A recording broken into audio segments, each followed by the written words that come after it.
Hey everyone. So last night was episode 3 of season 6 of Dark Side of the Ring. And it was on Tony Atlas, Mr. USA.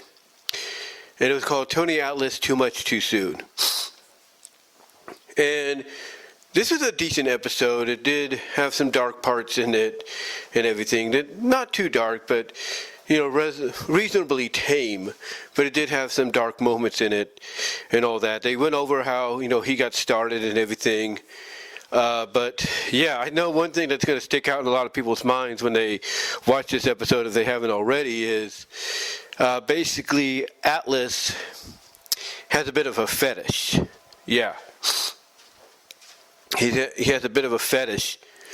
But I guess it's not that big of a deal, because the people they had talking here as the talking heads were David Crockett, they had Tommy Rich, they had Ricky Steamboat, and they had Gerald Briscoe.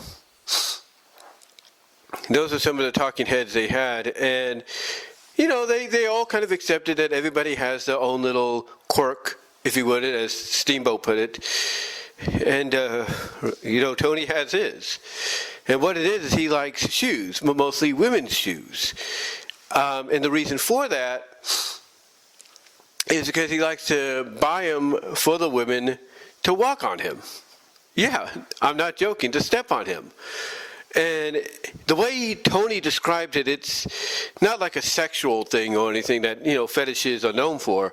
It's mostly like, it's just a thing to, I guess, calm his nerves, or just basically something to, that it's like a hobby or whatever. And it's like, okay, whatever. It's kind of strange to hear, but all right. And I guess this should have been, known that they were going to talk about something like this, because he was on Legends House when WWE did that show, and of course they talked about it there. And it was really kind of a unique kind of segue, if you will. It kind of felt like, I will put it this way, it kind of felt like the episode was going all over, if you will. But again, they did touch upon his career. They did touch upon the fact that when he was young, again, he kind of had this fetish and everything for the shoes even then. But he also was helping a young girl home from school, basically carrying her books, stuff like that, when he got shoved. When he got shoved in the back by somebody saying they're going to push him, and he hit the ground so hard that it may have caused a little bit of brain damage or something. Excuse me. It may have caused a little bit of brain damage.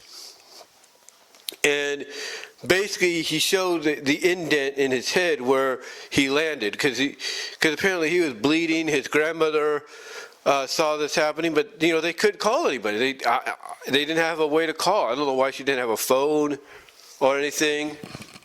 I don't know why, but basically she told him to get down and pray, and he did, because his mom was a devoted Christian, so was his grandmother, obviously. His father was the complete opposite. He was someone that was different, basically, would, deal in drugs and stuff like that. But anyway, basically, Atlas, he prayed. When his grandmother told him to get down and pray, he did. And he said he wants to be as strong as Samson and all that. And over time, he did get strong, because he would go and lift weights and participate in sports and all that. And long story short, basically, he was discovered at the YMCA.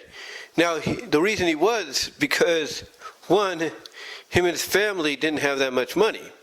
So they couldn't afford senior pictures. So the only picture he had was of him posing with his biceps, and that was it, outside, I think, next to the football field or something.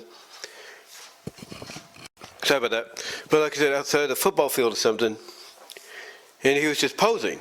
So anyway, he starts building himself up. He wins several titles for his, for his physique in powerlifting, bodybuilding, and weightlifting. He got to know Ricky, obviously, when they were both, Ricky Steamboat, that is. He got to know him when they were both bodybuilding. And Ricky, he won a regional title for bodybuilding. Well, Atlas had won Mr. USA. And, Atlas, because, again, they didn't have much money, he would go to the YMCA and work out down in Atlanta. I think it was in Atlanta. And basically, this is what he was discovered by David Crockett, because a lot of the wrestlers would go to the YMCA and work out there. And they wanted to bring him into wrestling. And he didn't have quite the grasp of, the wrestling, psychology, like the ins and the outs of the business, because they told him basically, they wanted to teach him basically how to work, kind of work the business, kind of work and everything as a wrestler. And Atlas is like, I don't want to work, I want to wrestle. So it took them a bit to explain to him that wrestling is work. But it's basically part of the business, and they had to teach him all that. Anyway, they get to him wrestling for Georgia Championship Wrestling, the precursor to what would be WCW in the future. And he's a big hit. He's a big hit there, and he ends up winning the television championship. And this is also where he meets and befriends and teams up with Tommy Rich. And they were a great tag team, kind of an unusual tag team, because they were, one was white, one was black. You get the idea. It didn't really sit well, I guess, with some of the guys in the locker room.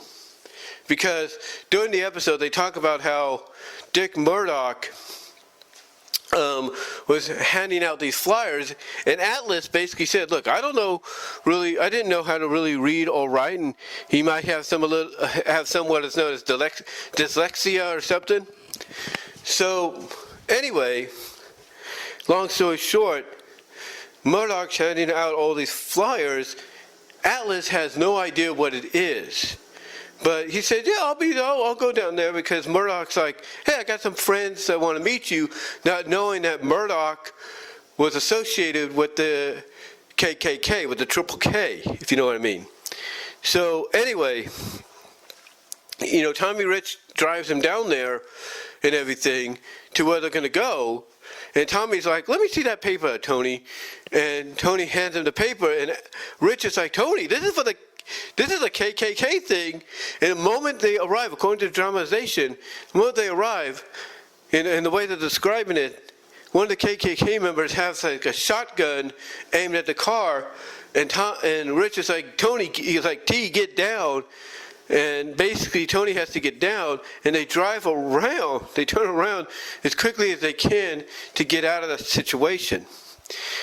And basically when Atlas got back, he was upset, because he got set up. They basically, some of the guys were joking about it, thinking, I didn't think you would go actually do it. But he was mad, he was upset. And you can't blame him.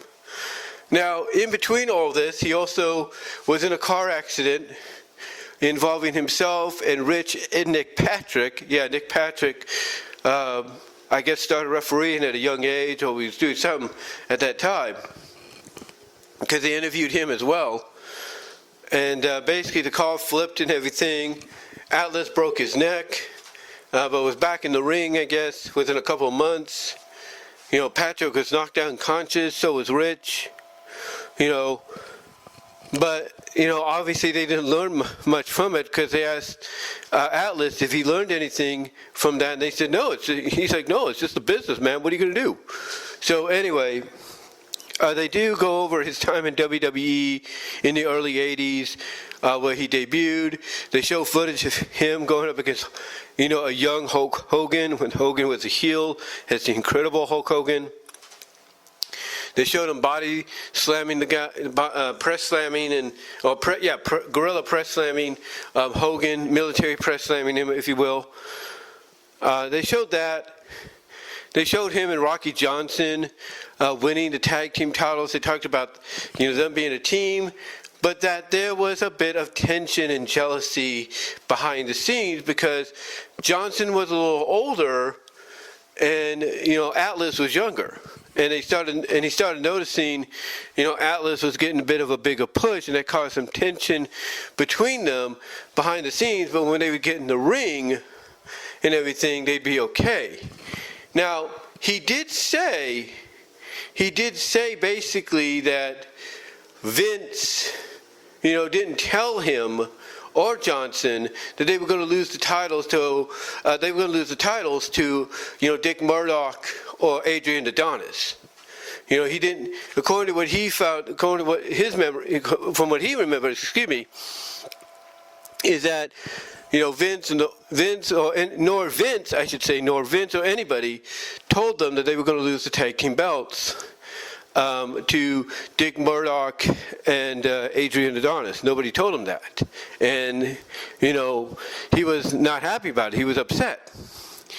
Now, of course, he ended up being let go, fired, and everything. And I think he went back to Georgia, back to the NWA for a bit. And they kind of did go over his, up and down, style. Like when he was back in, like I mentioned earlier, when he was back in the NWA, and Murdoch, I guess, showed up later on and pulled, did that thing with him when it came to the KKK. Atlas, like I said, back, when that happened, was not happy to the point that he was just fed up. And he had a gun, a 35 millimeter Magnum. And just to get his aggressions out, he would fire the shots into the roof. And that's what got him canned, I think, from Georgia. And then he ends up in an independent, kind of almost underground, but independent place called the ICW, wrestling promotion that is, for a bit. He ends up there. But, in between, like I said, he had his ups and downs. He would end up broke, he would end up homeless and everything. And one time, he just got to a point where he did not want to live. He wanted to die. That's basically the gist of it. He did not want to live. He was so down on his luck and everything that, they basically described it as, here's a guy that was headlining places like Madison Square Garden, alongside other bigger names, the headlining, kind of being that main event scene. Now all of a sudden, he's homeless, sleeping on the bench and everything. Sleeping on a bench and everything. And that's when he says that this woman named Monica saw him and took him in. And at first he didn't want any help. He just didn't want to live anymore. But she's the kind of person that's like, look, I'm going to take you in. I'm going to have you live with me, and we're going to get you back on your feet. And from there, they ended up becoming a couple, and they ended up married. Technically, basically, he said what he did is he bought these 2 rings. He showed one of them off, gave one to her. He has one and said, Monica, now we are married, basically. Now, I'm sure they had a ceremony later on, don't get me wrong. But he basically, right there, because what happened is after she helped him get back on his feet, and he ended up getting a job, doing some bouncing and some other stuff, he got a contract from Vince. And this was also at a time where he was working for this Mario guy, this Mario Salavidi or something, in the ICW promotion. He got a call from Vince, and Vince wanted him to come back to wrestle, but not as himself. He wanted him to come back as Saba Simba. And basically, they showed this. One of the things they did is they showed, they had the laptops out, and they would show clips to Steamboat, to Mark Henry, who they also had. I forgot to mention they also had Mark Henry. To Mark Henry, to Rich, to Patrick, to Crockett. They would show them this footage of him doing what he was, doing and everything, and they couldn't believe it. And they even point out, I think Atlas or Henry points out, somebody points out, Steamboat, I think, Steamboat actually is the one that points out that Piper calls out the fact that ain't Saba Simba, that's Tony Atlas in this ridiculous garb, because if there was one thing that Roddy Piper was known for on commentary, but he had to get corrected later on, is that when somebody would debut or return under a new persona, a new name, a new gimmick, he would call them out. He would say, oh, that's not, so-and-so, that's, this person. And he'd have to be corrected. Later on, either on camera or behind the scenes, he'd have to be corrected because, basically he was kind of ruining the illusion. He was ruining the illusion. I mean, he did this with Colonel Mustafa, a.k.a. the Iron Sheik. When he came back as part of Sergeant Slaughter's, group, making it a trio, the Trio of Terror, and he came out doing the whole thing, like a soldier, somebody of the Iranian army. When they originally aired that on Superstars, Piper's like, that ain't Colonel Mustafa, that's the Iron Sheik. That's the Iron Sheik. What the heck? Now, Vince obviously had to go along with it as well, to, I guess, kind of quarrel Piper a little bit, but I'm sure Vince talked to him later on. But yeah, basically he did that with, Iron Sheik when he came back as Mustafa, and then of course he did it with Tony Atlas when he came back as Saba Simba. And they did talk to Ricky about it and everything, and Ricky, he was indifferent about it, kind of felt like it was a bit of like belittling, humiliating, and all that, because Ricky, when he came back to WWE in the early 90s, they didn't want him to be, Ricky the Dragon Steamboat like he was before. They wanted him to be the Dragon, breathing fire, wearing all this, wearing the outfit that he kind of wore in WCW as well for a while, but just be a full-on humanoid dragon or whatever. Basically, it was a gimmick. It was like, yeah, people know who you are, but when you come back to the company or you come to the company for the first time, you're going to be this, you're going to do this, you're going to do that. So yeah, basically Ricky wasn't too thrilled with them doing what they did to Atlas as Saba Simba, but the way it was described by Vince in the commentary, because they did have the commentary there, is that he was going back to his roots. That's what he was doing. And when Atlas was asked about it, he laughed it off, saying, hey, he could have put me in a pink elephant costume, a pink hippo costume, and I would have done it. Because, hey, I was getting paid. He was getting paid. That's all that mattered to him, was getting paid, making money, making a living for him and his wife and all that, and just getting out of the situation he was in. Obviously that didn't last long. And he ended up in WCW. He was part of this crew with the Barbarian and Cactus Jack, where he was a little like psychotic and everything, and he had a goatee.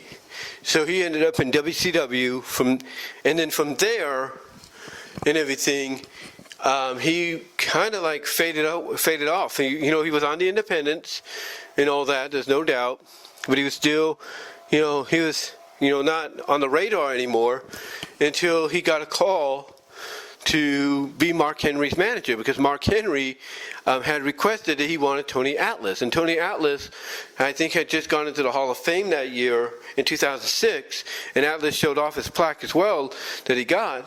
And Mark Henry is the one that said, I want Tony Atlas, because Atlas was an influence on him and every other every other kid of racial color, like black, white, Mexican, Chinese, Japanese, you name it. He was one of those people that paved the way for those kind of people of different race and color to pursue their dream no matter what others think. And that's what he did. And Mark Henry wanted him as his mentor, as his manager and everything. And he got him for a while before Mark Henry was moved up from ECW, the WWE branded ECW, to SmackDown, and did his Hall of Fame deal and everything. But they did show that Atlas was not only his manager, and mentor, but he also teamed with him, and that Atlas could still wrestle. He could still go. I don't know if he can still do that today. Obviously he can, because it's the only thing he knows how to do. Because Rich one time said that he saw him at a convention. I think it was Rich. Saw him at a convention lacing up his boots and everything. And he's asking him, what are you doing? He's like, I'm going to wrestle tonight. And that's what he does on occasions now. He wrestles. He goes to conventions, meet and greets, and if it's involving a wrestling event, he's going to wrestle if he can, or if he's allowed to. So basically they went over his time in WWE, and he basically said, because one clip they would always advertise with the trailer when it came to Atlas is, you can't believe everything Vince tells you, that being Vince McMahon. Because Vince told him during his run with the ECW brand of WWE that he was always going to have a place, always have a place there, he's always going to have a job. Well, according to Atlas, 24 hours or so after he gets told that, he goes home, he gets a message on his phone, or a phone call on his phone, telling him they're terminating his contract. And he's like, but I just talked to Vince saying, I got a place here for good. And, that's when he said, and that's when he basically says that's when he realized you can't believe everything Vince tells you. Because Vince can say one thing one day and then change his mind the next. Which I think a lot of fans and even wrestlers have commonly come to know, Vince as. It's like somebody that you can't trust one thing coming out of his mouth or believe anything he says. So, anyway, they went, like I said, they went over his career, his ups and downs and all that. Did a decent job, in my opinion. And then they had him show where his second home was, because they showed him at his house and everything. Talked to him there where he would show off his stuff. And then they showed him where his second home was. He said, this is my second home because his wife, Monica, the one that had found him homeless and took him in and fell in love with him, basically she had a stroke several years ago, and she had been hospitalized ever since that time. So she's like in a assistant care like a facility, and he goes up to visit her and see her every day and help her out. So basically he's returning the kindness she showed him to her and all that. So yeah, she looks all right. She looks fine and everything. I mean, basically after you have a stroke, I mean, things are not always the same, but even afterwards, she looks like she's getting better, or at least getting to that point. Pray that she does get better. But yeah, he's returning the kindness she showed him to her. So that's pretty good. That's pretty good to see. And he still wrestles. Like I said, he still wrestles on occasions because it's the only thing he knows. And he said this, which was really interesting. He said he's more happy now that he doesn't have much money. Basically that, to him, he's broke. I mean, sure, he's got money coming in. There's no doubt. But he's the kind of person that'd rather be broke without money and be happy than have money and pretend to be something he's not. Because one thing they did, I wouldn't say gloss over, but one thing they did touch upon, one thing they did touch upon was when he had money, he would go out and buy things. Not just for himself, but for the women he would go around with, he would date, And also they touched upon the fact that when he had money, a lot of these people would come up to him try to be his friend, try to get them drinks and stuff like that. And then the next day those people will be gone without a trace. So basically Atlas learned that, hey, he'd rather just not have money and be happy than have money and be something he's not. So kind of a good message, and all that, decent message and everything. But overall, this was a decent episode. Don't get me wrong. Very, very good episode. I'm not going to deny that. It was a very good episode. And, probably not the best. A little weird when it came to his foot fetish, his being stepped on fetish, if you will. But, overall, not too bad. Not too dark, very tame. But I think next week we'll get into a dark one with superstar Billy Graham, and then go on from there and see what happens. But do I recommend you check this one out? Yeah, if you want a tame one and everything, if you want kind of a tame one and all that, I would say check this out. So far, basically, these first 3 episodes. The first, actually, what is it now? We did with Mick Foley, Ludwig, Big Van. Yeah, these first 4 episodes have been decent. Don't get me wrong. They've been decent, and I highly recommend checking them out if you get a chance. This one is pretty tame. They've been kind of tame somewhat. I mean, the Van Vadel one last week was kind of dark, not too much. Ludwig was dark. There's no doubt, probably the darkest one so far. But but so far it's been mediocre. It's been kind of tame. But I think we're really going to hit the dark spots starting next week with episode 5 on Superstar Billy Graham. But overall, not too bad. Highly recommend checking it out. And that's all I can say, guys. But until next time, like the video, ring the bell for notifications, subscribe to the channel, share the video.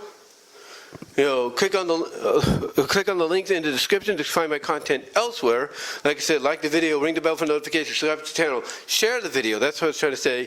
Also, click on the links in the description to find my content elsewhere. You can find me at all your favorite audio and video podcast affiliates like iTunes, iHeart, Pandora, Spotify, Radio Public, Audible from Amazon. Overcast, anywhere there's a podcast, you can find mine there. You can also find me, ladies and gentlemen, at rumble.com at bwroses, odyssey.com at bwroses, -5. You can also find me at deviantart.com at bvw1979, at Vimo at bwroses, inkbuddy.net at bwroses. You can also find me at twitch.tv and kick.com. You can also find me at my Teespring store for merchandise you can't get anywhere else. You can also find me at my Patreon at BW Roses. You can also find me and follow me at TikTok at BW Roses, at Twitter, aka x.com at BW Roses, at Blue Sky at BW Roses, and you can also find me, hold on for a second. You can also help find me and support me over at Venmo and Cash App if you would like. But guys, that's just my thoughts on the 4th episode of Dark Side of the Ring. Did I say 3rd one? I do apologize if I said that at the beginning, that's my fault. But the 4th episode of Dark Side of the Ring on Tone of the Atlas, Too Much Too Soon. And next week we're going to hear more about Superstar Billy Graham. And I think that's when we'll start getting into the more darker elements as we move forward. But guys, give me your thoughts overall on what you thought of this episode if you watched it. And until next time, I am out.